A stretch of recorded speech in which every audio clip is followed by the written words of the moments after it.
बात हो रही है खेल और खिलाड़ी की, इस पर राय लेंगे सलीम खालिक साहब की। सलीम खालिक साहब बताएगा, बांग्लादेश की टीम ने कहां कहां गलतियां की और पाकिस्तानी टीम को क्या अब डरने की जरूरत नहीं है? देखिए, सबसे पहली चीज तो ये है कि 100 रन पर उनका एक आउट था और 105 रन पे उनके 8 आउट हो गए, यानी 5 रन पे उनकी 7 विकेटें गिरी। ये तो ऐसी चीज है कि अगर पाकिस्तान टीम के साथ ऐसा होता तो हम लोग तो इंक्वायरी के मुतालबे कर रहे होते। बहुत ही गैर मामूली मैच हुआ।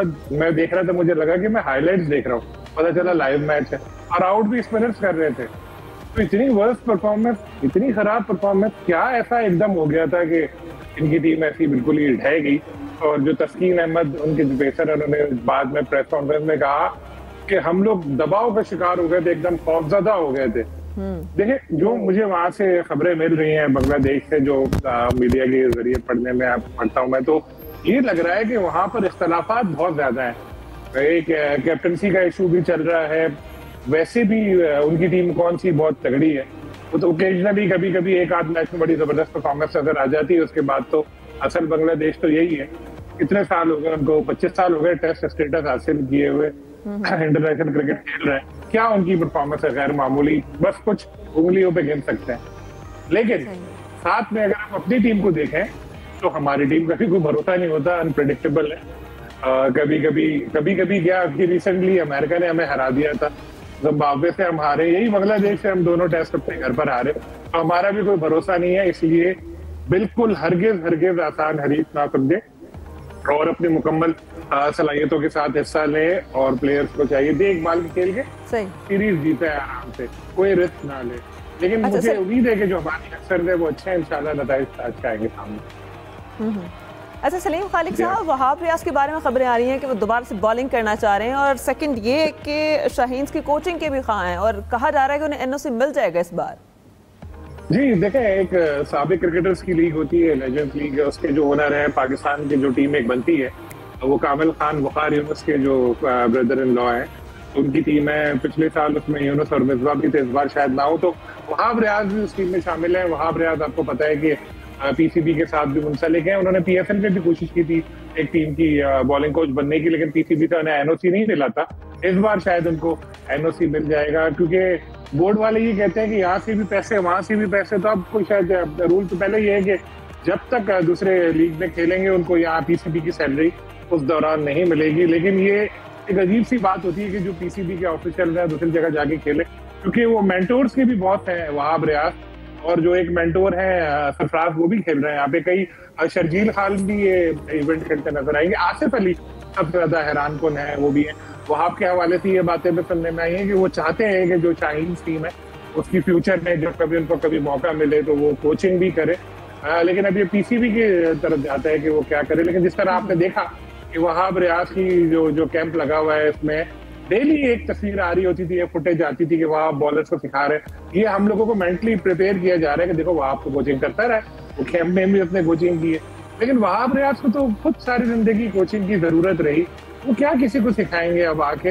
तो मेरा ख्याल है कि कोचिंग की हद तक वो ठीक नहीं रहेगा। ये कि जो ये खेल रहे लीग्स वगैरह जो साबिक क्रिकेटर्स के हैं, या जिस तरह पीसीबी ने कोई छोटे मोटे काम उनको दिए हैं रखे हैं उधर ही, कोच वगैरह तो होना चाहिए कोई ऐसा बंदा जो आपको इंस्पायर कर सके।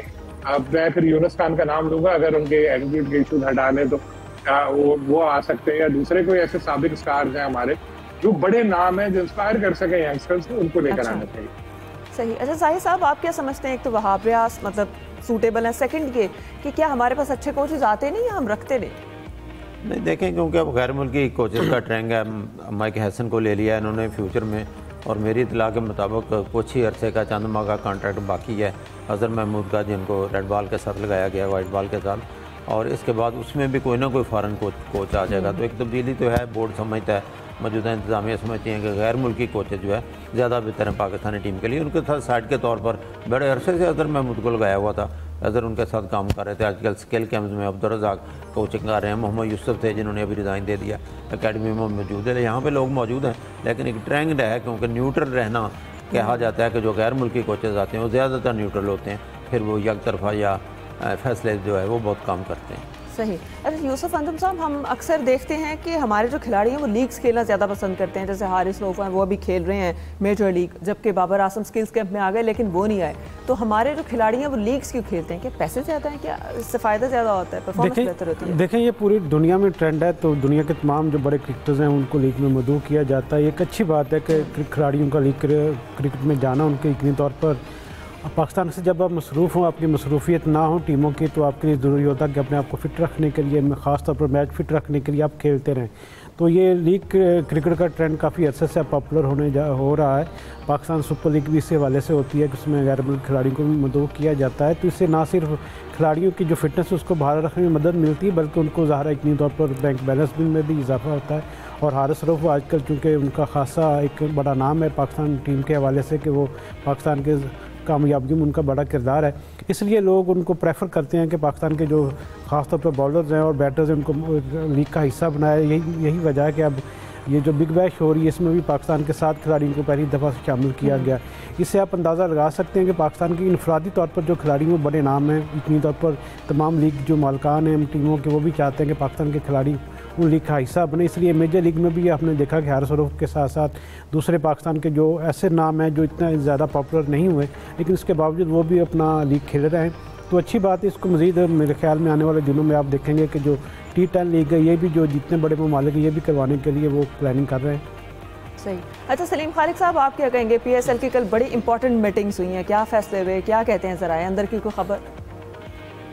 देखिए PSL की मीटिंग इस वजह से हुई क्योंकि बिल्कुल ये खामोश बैठे थे, तो मीडिया में बहुत मचा के यहाँ कुछ कर ही नहीं रहे, तो उनको याद आया तो उन्होंने एक डीप ब्रीफिंग एक सेशन रखा था जिसमें कोई ऐसी खास बातें नहीं हुई। इसी किस्म की बातें हुई कि जी जो टेलीविजन पे इतने लोगों ने देखा और डिजिटल पे इतने लोगों ने देखा, सोशल मीडिया व्यूज इतने रहे, और बस इस किस्म की थी। कोई खास ऐसा फैसला या कुछ ऐसी चीज नहीं हुई, लेकिन अब शायद जागे क्योंकि उनको जगा दिया गया है PSL वालों को, तो अब हो सकता है कि अब काम में थोड़ी तेजी आए, जैसे हम पहले डिस्कस कर चुके। बहुत बड़े बड़े काम बाकी हैं अभी और शुरू तो करें, तो होपफुली एक आगाज था। और अब सलमान नसीर साहब अपनी शायद कोई टीम बनाए, उसके बाद वो दूसरे जो नई टीमें आनी है उनके हवाले से सोचे, इन टीमों की वैल्यूएशन हो और जो राइट्स वगैरह बेचने हैं वो हो। तो ये बहुत लंबा एक काम है और होपफुली इसका अब स्टार्ट हो चुका है। अच्छा, और इसके अलावा PSL की कल एक रिपोर्ट के बारे में हम डिस्कस कर रहे थे, उसकी कोई अपडेट कुछ पता चल सका जो नुकसान हुआ है? देखिए वो एक एहसान मानी साहब के दौर में ये बात हुई थी कि PSL फ्रेंचाइज तो हर वक्त ही ये कहते रहते हैं कि हमें लॉसेज हो रहे हैं, जो वाकई होते हैं। तो मानी साहब के दौर में ये चीज शुरू हुई थी। फिर रमीज राजा जब आए तो एक पहले ही एक रिटायर्ड जज की सरबराही में एक काम शुरू हुआ था कि क्या वाकई इनको लॉसेज हो रहे हैं फ्रेंचाइज, तो काम शुरू हुआ। इसमें रमीज राजा आए तो फिर उसमें और तेजी आई। उसके बाद एक कॉन्ट्रैक्ट में चेंज किया गया। काफी सारे जो एक सेंट्रल पोल में जो आ रहा था शेयर मुख्तलिफ जगह से, तो 95% कर दिया था फ्रेंचाइजी का शेयर, जो एक बड़ा इजाफा था। क्योंकि अब भी कुछ फ्रेंचाइजी नुकसान में है, लेकिन फिर भी उस वक्त के हिसाब से वो अच्छा था। उस वक्त BCB के लीगल मैटर्स देखते थे सलमान नसीर। उस वक्त BCB के CEO वो थे सलमान नसीर। सलमान नसीर अब है PSL के चीफ एग्जीक्यूटिव, यानी जो कुछ हुआ वो सलमान नसीर के सामने हुआ। हो सकता है उन्होंने साइन भी किया हो, तो उन्होंने उस वक्त एतराज नहीं किया था। तो ये तो सबसे पहले तो सलमान नसीर से पूछना चाहिए कि यार अब आप PSL के चीफ बनते हो, अगर ये गलत हुआ था तुमने उस वक्त क्यों नहीं बोला। तो लेकिन जो मेरी इत्तलात है तो उसके मुताबिक इन्होंने लीगल जो चीजें हैं उन सबको देखभाल कर ही काम किए, और ज़ाहिर रिटायर्ड जज जब इन्वॉल्व हुए थे तो उनसे बेहतर कौन कानून को जानता है, उन्होंने भी हर चीज को देखा होगा, उसके बाद ही कोई डिसीजन लिया होगा। सही। अच्छा यूसुफ अंजुम साहब, PCB के गवर्निंग बोर्ड का इजलास हुआ, बड़ा अहम फैसले भी हुए हैं, क्या इत्तलात है इस हवाले से? देखिए आज चेयरमैन PCB की सदारत में गवर्निंग बोर्ड का इजलास हुआ, जिसमें साबिक कप्तान ज़हीर रिबाज जो अब गवर्निंग बोर्ड का हिस्सा है वो भी उसमें मौजूद थे। और इसमें सबसे पहली जो बड़ी चीज़ थी वो थी PCB का बजट, कि अगला जो माली साल होगा उसमें पाकिस्तान क्रिकेट बोर्ड को कितने बजट की ज़रूरत होगी तमाम चीज़ों को चलाने के लिए। तो मजमूई तौर पर 18 अरब 30 करोड़ रुपए का बजट ये था, उसको अप्रूव किया गया। और उसमें साथ साथ ये भी फैसला किया गया कि जितने, क्योंकि हमारी ये क्रिकेट ज़्यादा चलती है रीजनल बेसिस पे, तो जो रीजन अच्छी परफॉर्मेंस देगा उसके लिए बीसीबी चेयरमैन ने वहाँ पर सबकी इत्तेफाक के राय के बाद ये भी फैसला किया कि उसको इनाम भी दिया जाएगा। हमारे यहाँ माजी में जो डोमेस्टिक के ऑर्गेनाइज़र हैं, यकीनी तौर पर जो क्लब क्रिकेटर्स हैं जो ओरिजिनल में काम करते हैं नए खिलाड़ियों पर, उनको इग्नोर किया जाता रहा है। तो ये एक अच्छी पॉलिसी है कि वो खिलाड़ियों को भी, जो पहले उनके कोच होते हैं जो खिलाड़ियों के, उनको भी थोड़ा रिकॉग्नाइज़ किया जाए। और ये मैं समझता हूँ कि गवर्नमेंट बोर्ड ने अच्छा फैसला किया। इसके साथ साथ पाकिस्तान की जो टीम की परफॉर्मेंस माजी में रही उसका जायज़ा लिया गया। आने वाले जो टूर्स हैं उन पर बात की गई और ख़ासतौर पर एशिया कप के हवाले से भी बात हुई जिसमें पाकिस्तान को इंडिया के साथ खेलना है।